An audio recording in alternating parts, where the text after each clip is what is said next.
स्वागत है आप सभी का डेली एस के यूट्यूब प्लेटफॉर्म पे। मैं राहुल वर्मा आज इंडियन कॉन्स्टिट्यूशन का एक और नया क्लास लेके आया हूँ।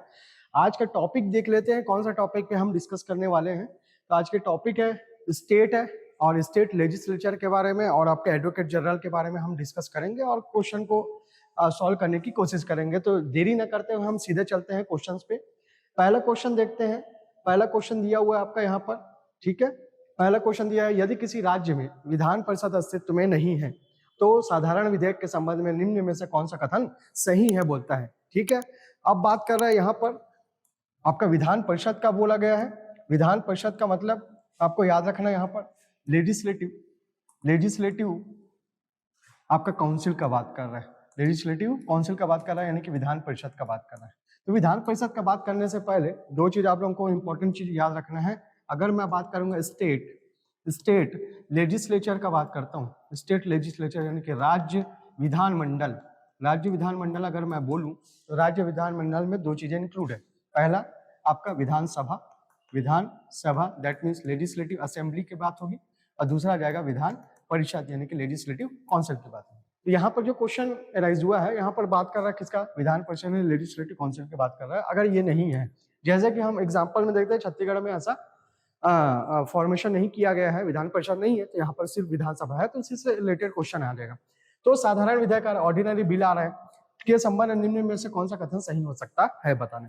विधेयक राष्ट्रपति के पास अनिवार्य रूप से भेजा जाएगा। तो यहाँ पर आपको पता है स्टेट लेजिस्लेचर का अगर मैं बात करूंगा तो इसमें आपका आता है आपका विधानसभा, विधान परिषद, असेंबली और काउंसिल आते हैं, और क्या आते हैं आपके गवर्नर आते हैं। क्या आते हैं आपके गवर्नर यानी कि राज्यपाल आते हैं। इन तीनों को मिला के क्या बोला जाता है, स्टेट लेजिस्लेचर बोला जाएगा। इस चीज को आपको याद रखना है। तो यहाँ पर कहीं पर भी किसका रोल नहीं आएगा, राष्ट्रपति का रोल नहीं आएगा। तो ये आंसर आपका गलत हो गया, स्टेटमेंट गलत हो गया। राज्यपाल विधेयक को पुनर्विचार हेतु नहीं लौटा सकता है, ठीक है, पुनर्विचार हेतु लौटा सकता है, तो ये भी आंसर गलत हो गया, ठीक है।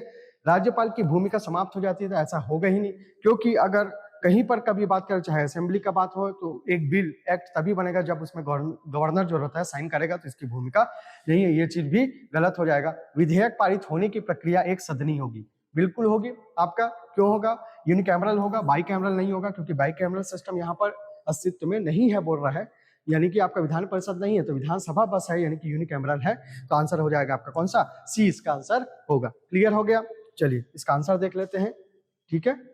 आंसर है आपका सी, क्वेश्चन नंबर 1 हो गया। क्वेश्चन नंबर 2 का बात करते हैं।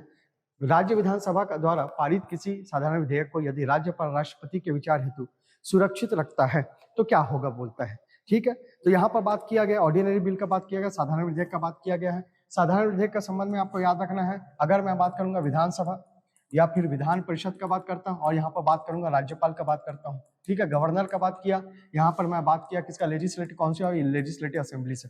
अगर एक बिल इंट्रोड्यूस करना है तो ये अगर ऑर्डिनरी बिल है तो ऑर्डिनरी बिल हम यहाँ भी ला सकते हैं, यहाँ भी ला सकते हैं, अगर दोनों हाउस यहाँ पर दिखाई, दोनों स्ट्रक्चर आपको दिखाई देता है तो। दूसरा, कोई भी बिल अगर यहाँ से जाएगा यहाँ से जाएगा यहाँ, राज्यपाल उसमें साइन कर दिया तो वही बिल क्या बन जाएगा आपका, एक्ट यानी कि अधिनियम बन जाएगा। ये प्रक्रिया होता है, ये प्रोसेस होता है, ठीक है। जैसे छत्तीसगढ़ में बात करेंगे तो छत्तीसगढ़ में विधान परिषद है नहीं, लेजिस्लेटिव काउंसिल है नहीं, क्या है आपका लेजिस्लेटिव असेंबली है। तो यहाँ पर बिल इंट्रोड्यूस होकर यहाँ पर मेजोरिटी लाया जाएगा, और मेजोरिटी से पास होकर कहाँ जाएगा, वो राज्यपाल यानी गवर्नर के पास जाएगा, और गवर्नर उसको पुनर्विचार कर रिकंसिडर करने के लिए भी भेज सकता है, क्योंकि कैसा बिल का बात कर रहे हैं हम, ऑर्डिनरी बिल का बात कर रहे हैं, ठीक है। तो राज्य विधानसभा द्वारा पारित कोई ऑर्डिनरी बिल है और यदि राज्यपाल राष्ट्रपति के विचार हेतु आपका कार्य के सुरक्षित रख लेता है, इस चीज को आपको याद रखना है, तो क्या होगा, क्या वह स्वतः निरस्त हो जाएगा, ये ऑटोमेटिकली लैप्स हो जाएगा, ये बिल्कुल नहीं हो सकता है। राष्ट्रपति की स्वीकृति के बिना कानून नहीं बन सकता है, केवल विधान परिषद की सहमति से लागू होगा। तो जरूरी नहीं कि हर आपके स्टेट में विधान परिषद और लेजिस्लेटिव काउंसिल हो, तो ये भी चीजें गलत हो जा रहा है। केवल राज्यपाल की स्वीकृति से लागू किया जाएगा, तो ये चीजें गलत होगी। क्यों, क्योंकि राज्यपाल ने किसके लिए सुरक्षित रखा, राष्ट्रपति के लिए। तो जब तक राष्ट्रपति से ना पूछा जाए तब तक ये बिल स्वीकृति नहीं मिलेगी। तो आपका आंसर आ जाएगा कौन सा, बी, राष्ट्रपति की स्वीकृति के बिना कानून नहीं बन सकता है, बी इसका आंसर होगा। क्लियर हो गया, ये दो क्वेश्चन हो गए जिसका रिलेशन हमने देखा, क्वेश्चन में देखा लेजिस्लेटिव काउंसिल और लेजिस्लेटिव असेंबली से रिलेटेड क्वेश्चन थे। अगला क्वेश्चन में डिस्कस करते हैं, अगला क्वेश्चन क्या देख लेते हैं। अगला क्वेश्चन नंबर 3 में चलते हैं। क्वेश्चन नंबर 3 का बात करते हैं। क्वेश्चन नंबर 3 आ गया आपका एडवोकेट जनरल से रिलेटेड क्वेश्चन आ जाएगा। महाधिवक्ता के संबंध में कौन सा अधिकार भारतीय संविधान में प्रत्यक्ष रूप से उल्लेखित नहीं है बोलता है। यानी कि एडवोकेट जनरल का अगर बात कर रहे हैं तो यहाँ पर एडवोकेट जनरल का बात किया गया, तो आपको याद रखना ये आर्टिकल 165 का मैटर है।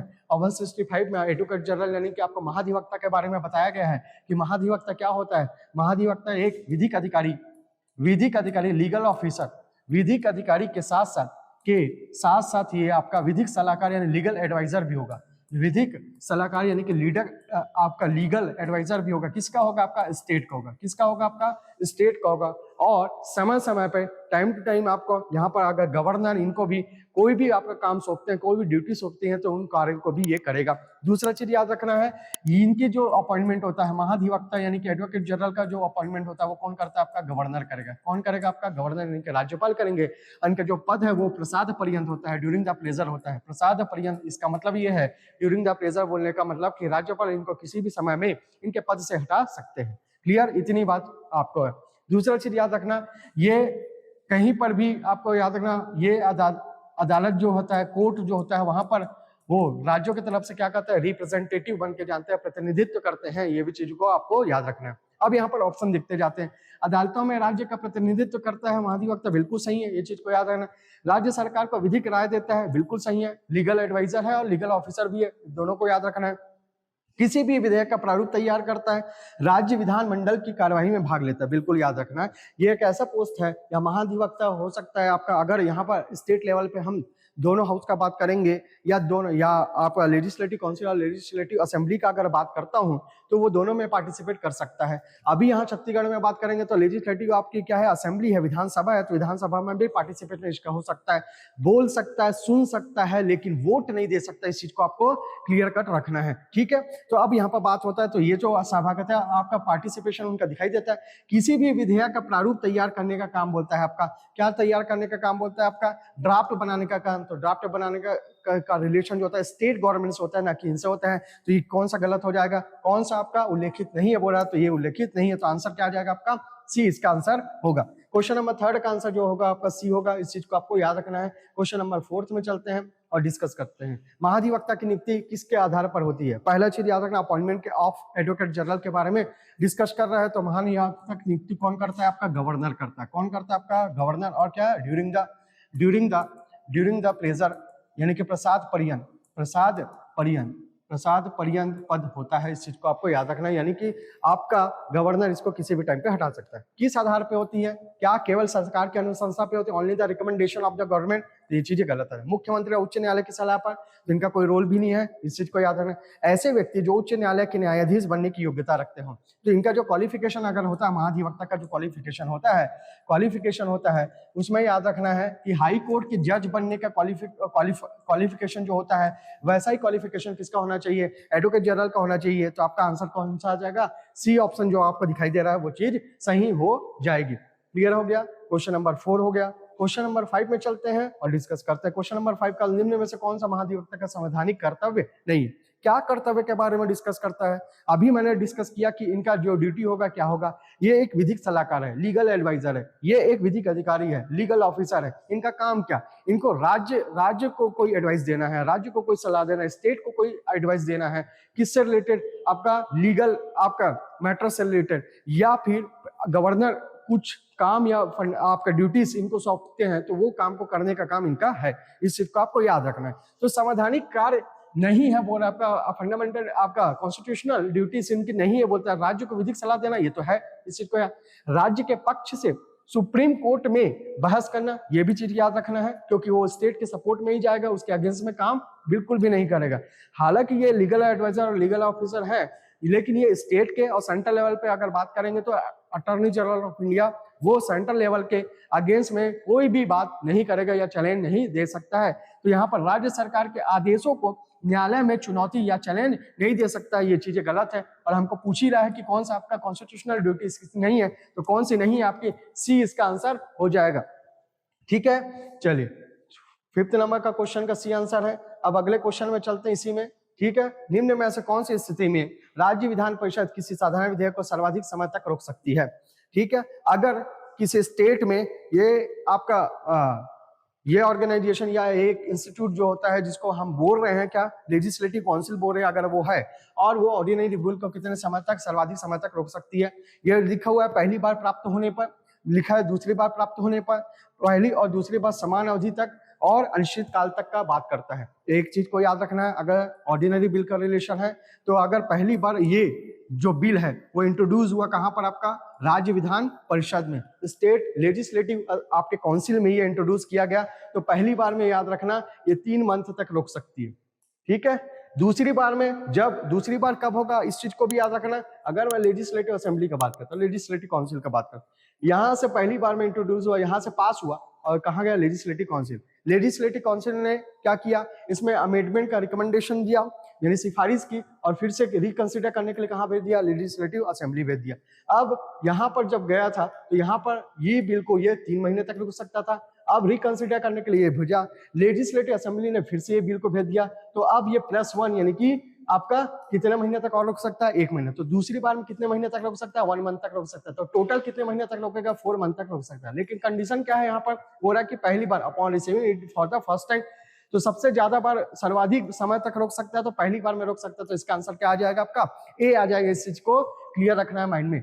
चलिए क्वेश्चन नंबर 7 में लिखा हुआ है आपका, महाधिवक्ता का वेतन किसके द्वारा निर्धारित किया जाता है। देखिए यहाँ पर समझना है कि महाधिवक्ता की नियुक्ति कौन करता है, अपॉइंटमेंट कौन करता है, एडवोकेट जनरल को, तो आपको पता है राज्यपाल करता है, गवर्नर करता है, और गवर्नर ही समय समय पर निर्धारित करता है। विधि के द्वारा, आपका विधि के द्वारा, लॉ के द्वारा निर्धारित किया जाता है। तो इसका आंसर क्या आ जाएगा, आपका राज्यपाल यानी कि गवर्नर इसका आंसर हो जाएगा। इस चीज को आपको याद रखना है, सिंपल क्वेश्चन है, तो इसका आंसर आ जाएगा आपका राज्यपाल आ जाएगा। क्वेश्चन नंबर 8 पे चलते हैं। क्वेश्चन नंबर 8 लिखा हुआ है आपका, महाधिवक्ता के संदर्भ में कौन सा कथन सही है।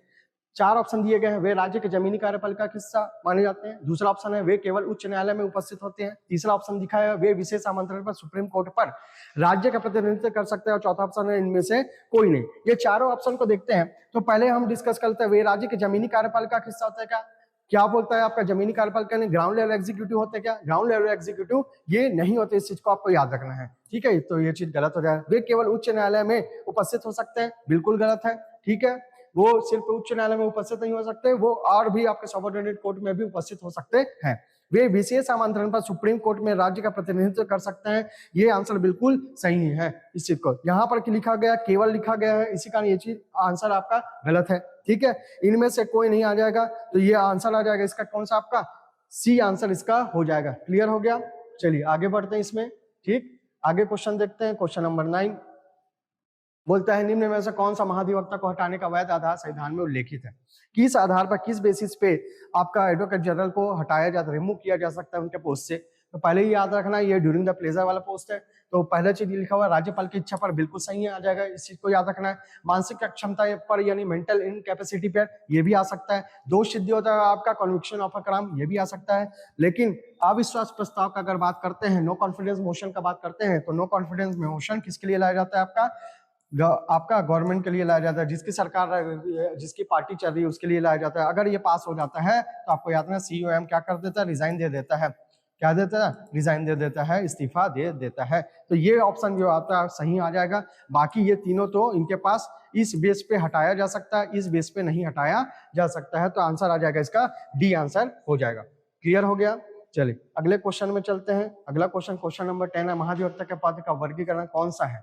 क्या वो पॉलिटिकल पोस्ट है, बिल्कुल गलत है। जुडिशियल पोस्ट है, बिल्कुल गलत है। बहुत एहम भी, ये भी गलत है। कौन सा पोस्ट है आपका, कॉन्स्टिट्यूशनल पोस्ट है। क्यों कॉन्स्टिट्यूशनल पोस्ट है, क्योंकि मेंशन है इसके बारे में कौन सा आर्टिकल में, 165 में मेंशन है, ठीक। तो इसका आंसर आ जाएगा डी, ठीक। क्वेश्चन नंबर 11 का बात करते हैं। क्वेश्चन नंबर 11 में चलता है, किसी राज्य की विधानसभा को भंग करने का अंतिम संवैधानिक दायित्व किसका है। राज्य की विधानसभा को भंग करना है, ठीक है। भंग करने का बात कर रहा है, किसको बोल रहा है, आपका लेजिस्लेटिव असेंबली को डिसॉल्व करने की बात करती है। तो डिसॉल्व कब होगा, इस चीज को अंतिम संवैधानिक दायित्व किसका है आ जाएगा, बोलते हैं। अंतिम संवैधानिक दायित्व अगर बताएगा, भंग करने का बात करेगा, तो भंग करने का बात कौन कर सकता है। अगर मैं बात करूं विधानसभा का, तो भंग करने का बात भी कौन करेगा, आपका डिसॉल्व करने का बात कौन करेगा।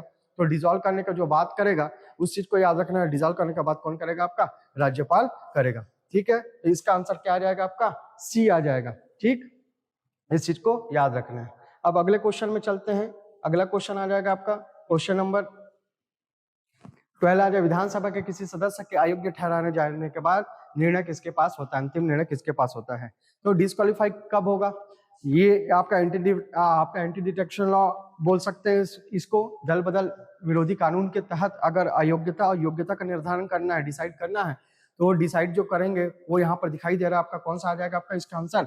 विधानसभा का। ना ही आपका उच्च न्यायालय, ना ही चुनाव आयोग, ना ही राज्यपाल करेंगे। कौन करेंगे? विधानसभा अध्यक्ष, क्योंकि यही प्रिसाइडिंग ऑफिसर हैं, पीठासीन अधिकारी होते हैं। इस चीज को आपको याद रखना। ठीक, अगले क्वेश्चन में चलेंगे। Question number 13।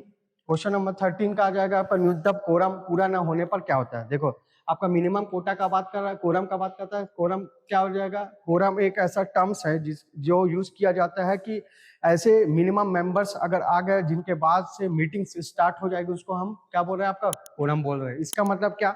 अगर वो मेंबर्स नहीं आ पाया, कोरम कंप्लीट नहीं हुआ, तो मीटिंग क्या होगा आपका? मीटिंग स्टार्ट होगा क्या? मीटिंग स्टार्ट नहीं होगा, मीटिंग को स्थगित कर दिया जाएगा, एडजर्न कर दिया जाएगा। तो ये यहाँ पर 4 ऑप्शन में कहीं पर भी एडजर्न दिखाई दे रहा होगा, वही आंसर होगा। स्वचालित रूप से समाप्त हो जाती है, बिल्कुल ये गलत आ जाएगा। नया सदस्य नामित होते हैं, बिल्कुल गलत आ जाएगा। अध्यक्ष बदल दिए जाते हैं, गलत आ जाएगा। स्थगित कर दी जाती है, मीटिंग स्थगित कर दिया, डिसॉल्व कर दिया जाएगा, सॉरी कैन बी एडजर्न्ड। इस चीज को आपको याद रखना। तो इसका आंसर आ जाएगा बी। ठीक है, क्वेश्चन नंबर 14 में चलते हैं। क्वेश्चन नंबर 14 बोलता है कि विधानसभा में विशेष बहुमत का उपयोग मुख्यतः किस प्रकार के विधेयक में किया जाता है? किस प्रकार के विधेयक में किया जाता है? किसका बात कर रहा है? आपका स्पेशल मेजोरिटी का बात कर रहा है। तो ये स्पेशल मेजोरिटी होती क्या है भाई? तो आपको याद रखना है। मान लीजिए एक हाउस है, ठीक है, उसमें टोटल नंबर ऑफ मेंबर है, टोटल नंबर ऑफ मेंबर्स है, ठीक है, कुल सदस्य है, कुल सदस्य संख्या, ठीक है, का बहुमत की मेजोरिटी प्लस उपस्थित जो प्रेजेंट है प्लस वोट देने वाले, उपस्थित और मत देने वाले सदस्यों का 2/3 बहुमत, 2/3 बहुमत मेजोरिटी का बात करता है। तो यही जो आता है आपका, कौन सा आपका? Special majority. तो ऐसा स्पेशल मेजोरिटी को यूज हम कब करेंगे, कौन से बिल में करेंगे? तो इस चीज को याद है। 4 ऑप्शन आपके पास दिखाई देता है। धन विधेयक, मनी बिल में इस टाइप का मेजोरिटी नहीं होती है, ऑर्डिनरी मेजोरिटी का काम करता है। साधारण विधेयक का, सामान्य विधेयक में भी ऑर्डिनरी मेजोरिटी का काम करते हैं। राज्य संविधान संशोधन विधेयक का बात करता है, यदि राज्य के पास विशेष प्रावधान हो तो इसमें ही कौन सी मेजोरिटी लगती है? स्पेशल मेजोरिटी लगती है। विनियोग विधेयक यानी कि एप्रोप्रिएट बिल का अगर बात करता हूं, तो एप्रोप्रिएट बिल का अगर यहाँ पर मैं बात करूंगा, तो एप्रोप्रिएट बिल क्या होता है यहाँ पर थोड़ा सा समझ लेते हैं। एप्रोप्रिएट बिल क्या होता है? जब आपका बजट में, बजट से रिलेटेड आपका कोई डिमांड किया गया है, मांगे की गई है, ठीक है, आ गया, ये डिमांड किया गया है, और इस डिमांड से रिलेटेड आपको कंसोलिडेटेड फंड से संचित निधि से आपको धन निकालना है। तो संचित निधि से धन निकालने के लिए, कंसोलिडेटेड फंड से आपको धन निकालने के लिए सबसे पहले जो बिल को पास होना जरूरी है वो एप्रोप्रिएट बिल है। एप्रोप्रिएट बिल के पास होने के बिना आप संचित निधि से, कंसोलिडेटेड फंड से धन नहीं निकाल सकते। इस चीज को याद। यहाँ पर 4 ऑप्शन दिखाई दिए थे आपका स्पेशल मेजोरिटी से रिलेटेड। तो स्पेशल मेजोरिटी हम यूज करेंगे किसमें?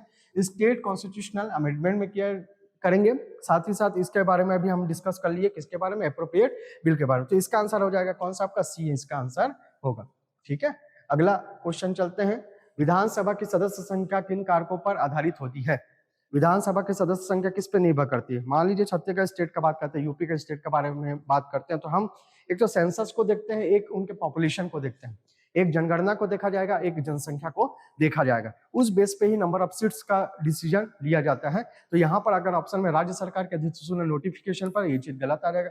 संविधान की अनुसूची में ये भी चीज गलत आ जाएगा। चुनाव आयोग का आदेश आ जाएगा, ये भी चीज। जनगणना और जनसंख्या के आधार पर इसका आंसर आ जाएगा आपका कौन सा? सी इसका आंसर आ जाएगा। अगला क्वेश्चन चलते हैं, क्वेश्चन नंबर 16 में डिस्कस कर लेते हैं। क्वेश्चन नंबर 16 क्या बोलता है?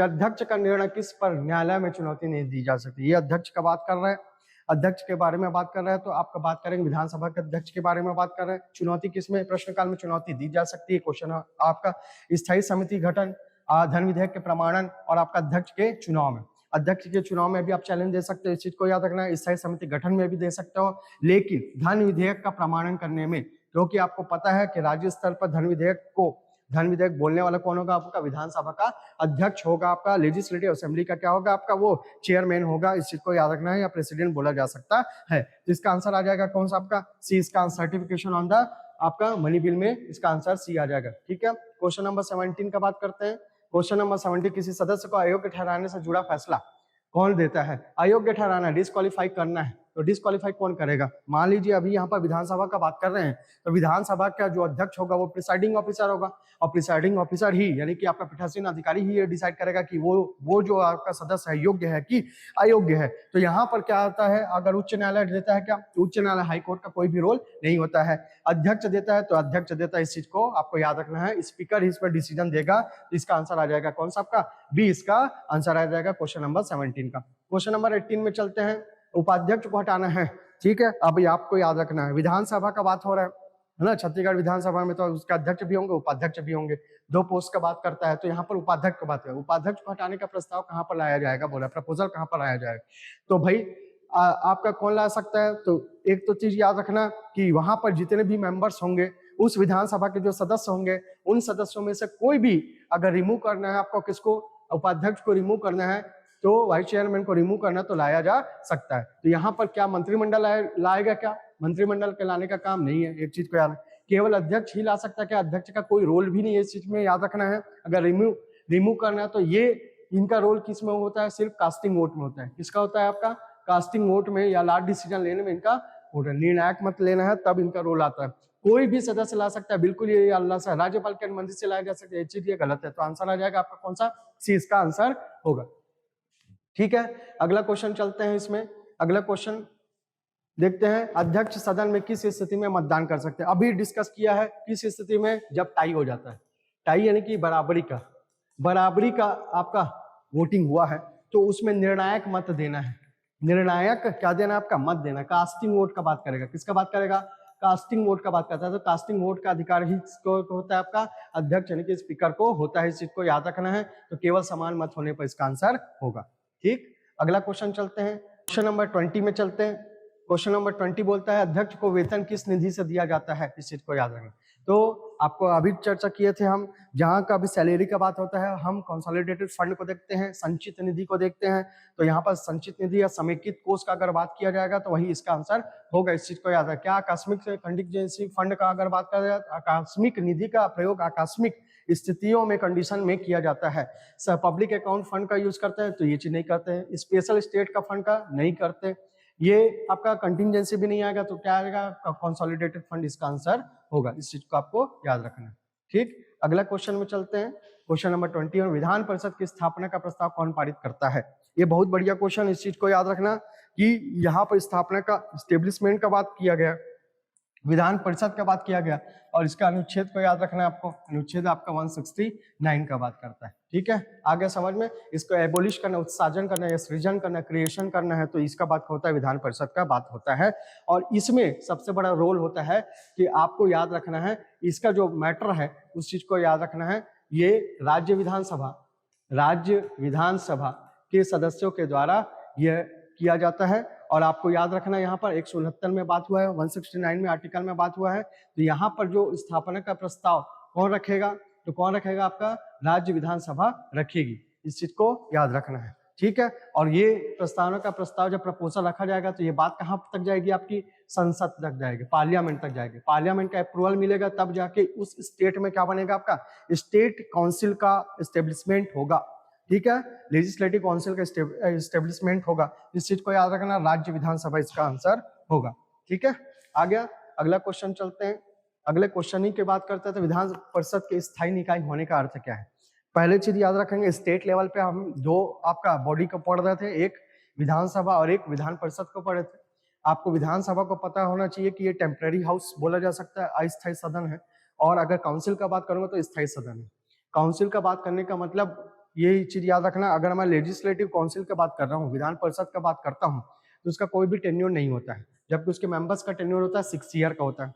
और यही मैं विधानसभा के बारे में बात करूंगा तो विधानसभा का जो टेन्योर है वो 5 साल का होता है। साथ ही साथ उनके मेंबर्स का भी टेन्योर क्या होता है? 5 साल का होता है। इस चीज को याद रखें। तो परमानेंट हाउस बोलने का मतलब, लेजिस्लेटिव काउंसिल को परमानेंट हाउस क्यों बोला जा रहा है? तो एक ही मैं डिफाइन कर दिया कि वो परमानेंट हाउस है क्योंकि वो कभी भी भंग नहीं किया जा सकता है। स्थायी, तो यहाँ पर देखते हैं यह कभी भंग नहीं होती है, यह कभी भंग नहीं होती है। स्थायी निकाय होने का अर्थ बता रहा है, लिटरल मीनिंग को बता है। इसके सभी सदस्य आजीवन रहते हैं, इसके अध्यक्ष स्थायी होते हैं, ठीक है। इस चीज को, इसका कार्यकाल क्या होता है? 10 वर्ष होता है। होने का अर्थ को बोलता है, इसको याद रखना है। यह कभी भंग नहीं होती है, इसके सभी सदस्य आजीवन रहते हैं, ये इसके अध्यक्ष स्थायी होते हैं और इसका कार्यकाल ये होता है। तो कार्यकाल कितना होता है भाई, इसका कोई भी कार्यकाल नहीं, इसके मेंबर्स का कार्यकाल कितना होता है आपका 6 साल का होता है। कितने साल का होता है आपका 6 साल का। इसके अध्यक्ष स्थायी रहते क्या, ये चीज गलत है। इसके सभी सदस्य आजीवन रहते हैं क्या, ये भी चीज गलत आ जाएगा।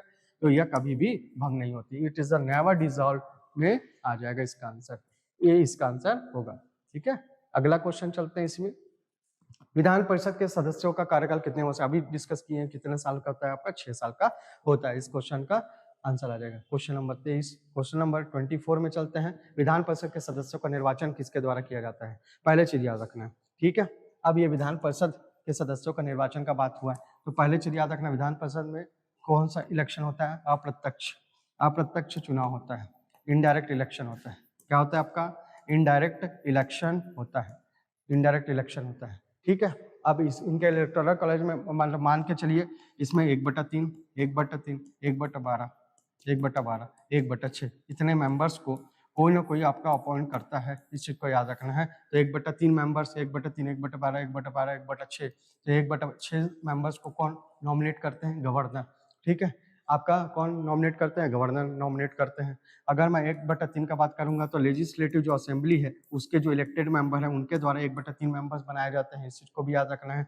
ठीक है, आगे समझ में इसमें बात करेंगे तो 1/3 में मैं बात करूंगा तो जो आपके लोकल बॉडीज हैं, जो स्थानीय निकाय हैं, उनसे ये चीज बना जाता है।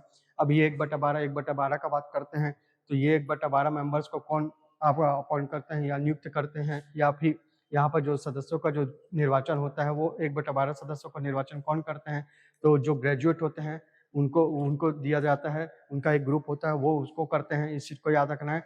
और यहाँ पर अगर आप बाहर जाएगा टीचर्स का बात होता है, टीचर्स का ये बात होता है, तो ये चीज को आपको याद रखना है। तो इतने भाग में करता है, तो किस टाइप का होता है मैंने अभी बताया, कौन सा आपका होता है, बाई इनडायरेक्ट इलेक्शन। तो इसका आंसर क्या आ जाएगा आपका, सी इसका आंसर हो जाएगा। ठीक है, अब चलते हैं इसी में अगले क्वेश्चन में चलते हैं। ठीक, विधान परिषद को समाप्त करने का अंतिम निर्णय कौन लेता है, विधान परिषद को समाप्त करने का अंतिम निर्णय कौन लेगा भाई, तो मैंने बताया था कि अगर उत्साधन करना है, एबोल्यूशन करना है, उत्साधन या सृजन करना है, क्रिएशन का काम करना है, क्रिएशन का या एबोल्यूशन का काम करना है, तो हमने बात किया किसका, विधानसभा का बात किया था। विधानसभा ही इनके लिए बात करेगा, लेकिन बात कहाँ तक पहुंचेगी, बात पहुंचेगी संसद तक, पार्लियामेंट का अप्रूवल जब तक नहीं मिलेगा, या हम एबोल्यूशन का बात करते हैं या हम क्रिएशन का बात करते हैं या एस्टेब्लिशमेंट का बात करते हैं, तो लास्ट डिसीजन यहाँ पर एबोलिश करना है या खत्म करना है या सृजन यानी बनाना है, तो लास्ट डिसीजन यहाँ पर किसका रहेगा, पार्लियामेंट का रहेगा। तो इसका आंसर आ जाएगा आपका ए। ठीक है, आगे समझ में अगला क्वेश्चन चलते हैं इसी में। अगला क्वेश्चन दिया हुआ है आपका कौन सा, संयुक्त बैठक का प्रधान राज्य के लिए क्यों नहीं है, क्यों नहीं है भाई, क्योंकि हर स्टेट में दो आपके बॉडीज नहीं है यहाँ पर, या दो इंस्टीट्यूट यहाँ पर दिखाई नहीं दे रहा है। लेजिस्लेटिव असेंबली, जैसे छत्तीसगढ़ में बात करेंगे तो लेजिस्लेटिव असेंबली बस है, विधानसभा बस है, विधान परिषद नहीं है। लेकिन यूपी में बात करेंगे और अदर स्टेट में बात करेंगे तो कई स्टेट ऐसे हैं जहाँ पर दोनों ही हाउस हैं, बाई कैमरल सिस्टम दिखाई देता है। लेकिन छत्तीसगढ़ में देखेंगे तो यूनिकैमरल, एक सदनी व्यवस्था है, इसी कारण। तो यहाँ पर क्या आ जाएगा आपका आंसर, यहाँ पर याद रखना विधान परिषद कमजोर है, गलत चीज है। राष्ट्रपति की अनुमति नहीं है, गलत चीज है। संविधान में इसका प्रावधान नहीं है, बिल्कुल सही है, संविधान में इसका प्रावधान नहीं किया गया है। क्यों नहीं किया गया है, क्योंकि इसलिए नहीं किया गया है क्योंकि हर स्टेट में ये दो चीजें आपका असेंबली और काउंसिल नहीं है, इसलिए नहीं किया गया। तो इसका आंसर आ जाएगा आपका सी। ठीक है, अगला क्वेश्चन चलते हैं। अगला क्वेश्चन में बात करते हैं, राज्य सरकार द्वारा प्रस्तुत विधेयक को परिषद द्वारा 3 माह तक रोके जाने पर क्या होता है। 3 महीने तक रोक लिया राज्य सरकार द्वारा प्रस्तुत विधेयक को, परिषद यानी कि कौन सी रोक लिया, विधानसभा पुनः पारित करती है, विधेयक स्वतः निरस्त हो जाता है, राज्यपाल निर्णय लेता है, आयोग बन जाता है। आयोग तो बिल्कुल कभी नहीं बनेगा, राज्यपाल निर्णय लेता है, ठीक है, विधेयक स्वतः निरस्त हो जाता है और विधानसभा पुनः पारित कर सकती है, विधानसभा पुनः पारित कर सकती है। इस चीज को आपको याद रखना है। ठीक है, आगे समझ में इसका आंसर हो गया आपका ए। अगला क्वेश्चन चलते हैं, क्वेश्चन नंबर 28 में चलते हैं। राज्यपाल द्वारा लौटाए गए सामान्य विधेयक को, ऑर्डिनरी बिल को जब विधानसभा पुनः पारित कर दे तब क्या होगा। तो इस चीज को याद रखना, यहाँ पर परिषद पुनः विचार करेगी, बिल्कुल इस चीज को गलत आ जाएगा। केंद्र सरकार निर्णय लेगी, केंद्र सरकार का कोई रोल नहीं है, उच्च न्यायालय का भी कोई रोल नहीं है। तो आंसर क्या आ जाएगा, राज्यपाल बाध्य होता है कि वो स्वीकृति देगा। ठीक है, लेकिन राज्यपाल रिकंसिडर करने के लिए तो भेज सकता है एक बार में, लेकिन उसके बाद भी रिकंसिडर करने के लिए जब भेजा गया तो वहां पर रिकंसिडर किया गया और फिर से गया राज्यपाल के पास, तो राज्यपाल वहां पर बाध्य हो जाता है। तो इसका आंसर क्या आ जाएगा आपका ए, इसका आंसर हो जाएगा। ठीक है, अगला क्वेश्चन चलते हैं, क्वेश्चन नंबर 29। राज्य में विनियोग विधेयक पास न होने पर क्या होता है?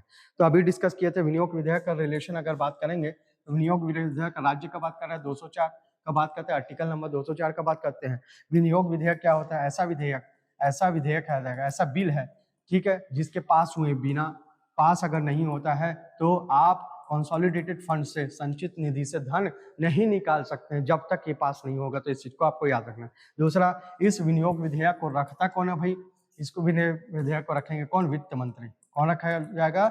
वित्त मंत्री, यानी कि फाइनेंस मिनिस्टर रखते हैं, इंट्रोड्यूस करवाने का काम करता है। विनियोग विधेयक के पास न होने पर क्या होता है? सरकार चलती रहती है, बिल्कुल गलत है। अब देखो, अगर बात कर रहे हैं विनियोग विधेयक, तो बजट के लिए जो बात करने वाली कौन है? सरकार है कि आपके विपक्ष हो गए? सरकार तो होगी, सरकार होगी, विपक्ष तो होगा नहीं, क्योंकि विपक्ष कुछ ना कुछ मामलों में या कोई रिकमेंडेशन किया होगा उसमें डिस्कस करने का काम करेगा, ठीक है। अब ये सरकार का काम है कि भाई कंसोलिडेटेड फंड से पैसा निकलेगा तभी तो बजट के लिए प्रोविजन कर पाएगा। तो बजट के लिए प्रोविजन करने के लिए ये वाला जो विधेयक है आपका अप्रोप्रिएट बिल है वो पास होना चाहिए। नहीं हो रहा है पास, इसका मतलब समझना है कि सरकार अब मेजॉरिटी में नहीं है, अब माइनॉरिटी में आ रही है, और माइनॉरिटी में आएगी तो क्या चीज हो जाएगा? अगर ये पास नहीं होगा तो सरकार क्या हो जाएगी? गिर जाएगी। इस चीज को आपको याद रखना है, इस चीज को, ठीक है। राज्यपाल वित्तीय सहायता देता है क्या? ये चीजें नहीं होता।